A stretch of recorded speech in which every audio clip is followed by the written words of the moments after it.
Assalamualaikum warahmatullahi wabarakatuh. Perkenalkan, saya Sultan Haikal Rozak dengan NIM 241307041158. Saya Seno Putra dengan NIM 24130704 Nama saya Muhammad Rafi Rafada dengan NIM 241307043444. Di sini kami akan mempresentasikan tugas hukum internasional. Berikut videonya. Law of Nation merupakan istilah hukum yang berarti hukum bangsa-bangsa. Sedangkan international law yaitu istilah yang berarti hukum internasional. Nah, apa sih perbedaan antara Law of Nation dengan international law? Nah, yaitu perbedaannya yaitu istilah hukum internasional ini sendiri lebih mendekati pada kenyataan bahwa hukum internasional tidak hanya mengatur hubungan antar negara-negara, tetapi juga hubungan antar negara-negara dengan subjek hukum non-negara dan hubungan antara subjek hukum non-negara satu dengan subjek hukum non-negara lainnya. Unsur-unsur hukum internasional sendiri ada tiga, yaitu sumber hukum, subjek hukum, dan asas hukum. Sumber hukum internasional dibagi menjadi 4 macam, yaitu perjanjian internasional, kebiasaan internasional, prinsip hukum umum, dan sumber hukum tambahan. Sumber hukum tambahan sendiri ada 2, yaitu putusan pengadilan dan putusan badan perlengkapan atau organisasi. Perjanjian internasional. Perjanjian internasional adalah perjanjian yang diadakan antara anggota masyarakat, bangsa-bangsa, dan bertujuan untuk mengakibatkan akibat hukum tertentu. Perjanjian itu harus diadakan oleh masyarakat hukum internasional. Ada 3 tahap dalam membuat perjanjian internasional, yaitu perundingan atau negotiation. Yang kedua, penandatanganan atau signature. Yang ketiga, pengesahan atau ratification. Yang kedua, kebiasaan internasional. Kebiasaan internasional merupakan sumber hukum yang terpenting dari hukum internasional. Artinya, hukum kebiasaan internasional adalah kebiasaan internasional yang merupakan kebiasaan umum yang diterima sebagai hukum. Untuk dapat dikatakan bahwa kebiasaan internasional itu merupakan sumber hukum, perlu terdapat unsur-unsur seperti harus terdapat suatu kebiasaan yang bersifat umum. Yang kedua, kebiasaan itu harus diterima sebagai hukum. Sumber hukum yang ketiga adalah asas hukum umum yang diakui oleh negara-negara bangsa yang beradab.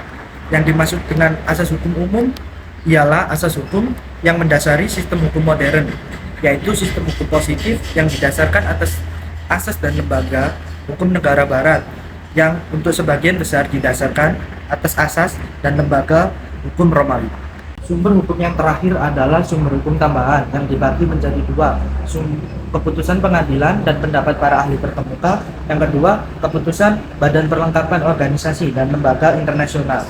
Keputusan pengadilan dan pendapat para ahli terkemuka di dunia. Keputusan pengadilan dan pendapat para ahli hanya merupakan sumber tambahan, yang artinya hal tersebut dapat dikemukakan untuk membuktikan adanya kaidah hukum internasional mengenai suatu persoalan yang didasarkan atas sumber primer, yaitu perjanjian internasional. Yang kedua, keputusan badan perlengkapan organisasi dan lembaga internasional, yaitu keputusan badan tersebut sedikit-sedikitnya dalam lingkungan terbatas akan melahirkan berbagai kaidah yang mengatur pergaulan anggota-anggotanya. Unsur hukum internasional yang kedua adalah subjek. Subjek sendiri terbagi menjadi 3, organisasi internasional, negara, dan individu.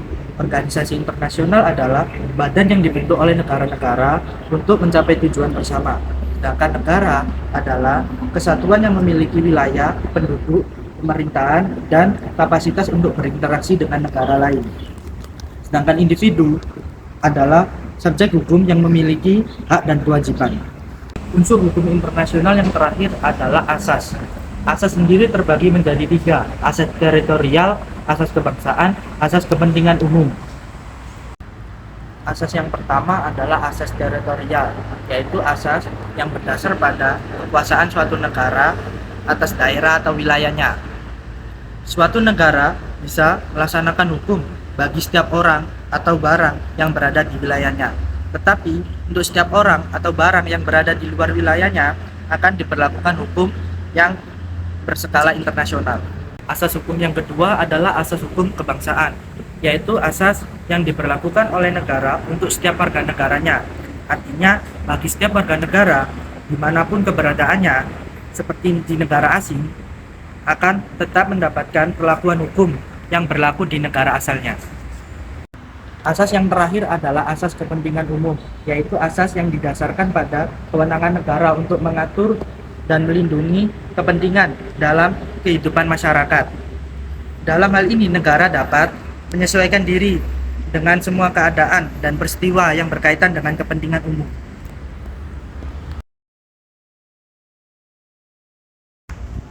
Terdapat 3 pembeda antara hukum nasional dengan hukum internasional. Yang pertama adalah sumber hukum, yang kedua ialah subjek hukum, dan yang ketiga ialah kekuatan hukum. Ciri pembeda yang pertama adalah sumber hukum. Sumber hukum pada hukum nasional bersumber pada hukum kebiasaan dan hukum yang tertulis pada suatu negara tersebut. Sedangkan pada hukum internasional berdasarkan pada hukum kebiasaan atau hukum yang dilahirkan atas kehendak bersama negara-negara dalam masyarakat internasional. Yang kedua ialah subjek hukum. Subjek hukum pada hukum nasional ialah individu-individu dalam suatu negara. Sedangkan subjek hukum pada hukum internasional ialah negara-negara anggota masyarakat internasional. Yang ketiga ialah kekuatan hukum. Kekuatan hukum pada hukum nasional mempunyai kekuatan mengikat yang penuh dan sempurna. Sedangkan kekuatan hukum pada hukum internasional bersifat mengatur hubungan-hubungan antar negara secara horizontal. Sekian presentasi materi hukum internasional dari kelompok kami. Wassalamualaikum warahmatullahi wabarakatuh.